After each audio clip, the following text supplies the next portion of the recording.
भारतीय मूल की अमेरिकी अंतरिक्ष यात्री सुनीता विलियम्स और बुच विल्मोर की इंटरनेशनल स्पेस स्टेशन यानी आईएसएस से वापसी टल गई है। नासा ने तकनीकी खराबी के चलते स्पेस स्टेशन के लिए नए क्रू को लेकर जा रहे मिशन क्रू 10 को टाल दिया है। इस मिशन को कल यानी कि 12 मार्च को स्पेसएक्स के रॉकेट फाल्कन 9 से लॉन्च किया जाना था। इसमें 4 अंतरिक्ष यात्री स्पेस स्टेशन के लिए रवाना होने वाले थे।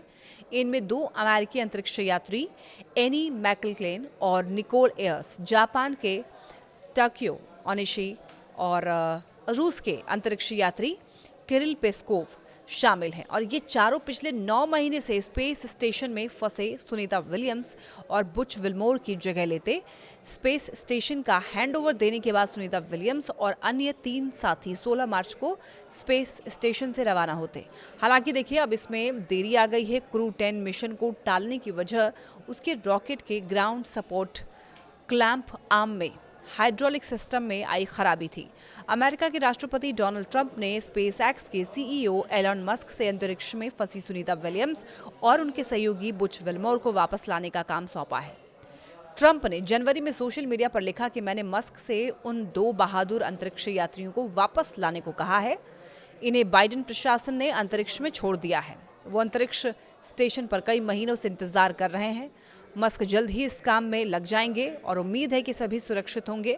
मस्क ने इसके जवाब में कहा कि हम ऐसा ही करेंगे और ये भयानक है कि बाइडेन प्रशासन ने उन्हें इतने लंबे वक्त तक वहां छोड़ रखा है।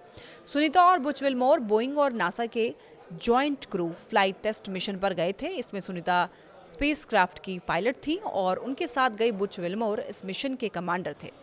दोनों को इंटरनेशनल स्पेस स्टेशन यानी कि आईएसएस में 8 दिन रुकने के बाद वापस पृथ्वी पर आना था। लॉन्च के समय Boeing defence, space and security के प्रेसिडेंट और सीईओ टेड कॉलबर्ट ने इस स्पेस रिसर्च के नए युग की शानदार शुरुआत इसे बताया था।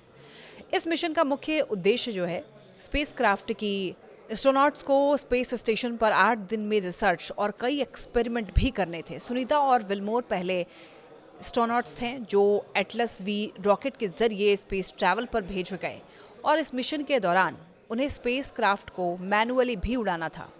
फ्लाइट टेस्ट से जुड़े हुए कई तरह के ऑब्जेक्टिव भी पूरे करने थे। स्टारलाइनर स्पेसक्राफ्ट के लॉन्च के समय से ही उसमें कई दिक्कतें थीं और इनके चलते 5 जून से पहले भी कई बार लॉन्च फेल हुआ था। लॉन्च के बाद भी स्पेसक्राफ्ट में दिक्कतों की खबर आई। नासा ने यह बताया कि स्पेसक्राफ्ट के सर्विस मॉड्यूल के थ्रस्टर में एक छोटा सा हीलियम लीक है और एक स्पेसक्राफ्ट में कई थ्रस्टर होते हैं और इनकी मदद से स्पेसक्राफ्ट अपना रास्ता और स्पीड बदलता है। वहीं हीलियम गैस होने की वजह से रॉकेट पर दबाव बनता है, उसका ढांचा मजबूत बना रहता है जिससे रॉकेट को अपनी फ्लाइट में मदद मिलती है। लॉन्च के बाद 25 दिनों में स्पेसक्राफ्ट के कैप्सूल में 5 हीलियम लीक हुए, 5 थ्रस्टर्स काम करना बंद कर चुके थे। इसके अलावा एक प्रोपेलेंट वाल्व पूरी तरीके से बंद नहीं किया जा सका। स्पेस में मौजूद क्रू और अमेरिका के ह्यूस्टन में बैठे मिशन के मैनेजर मिलकर भी इसे ठीक नहीं कर पाए।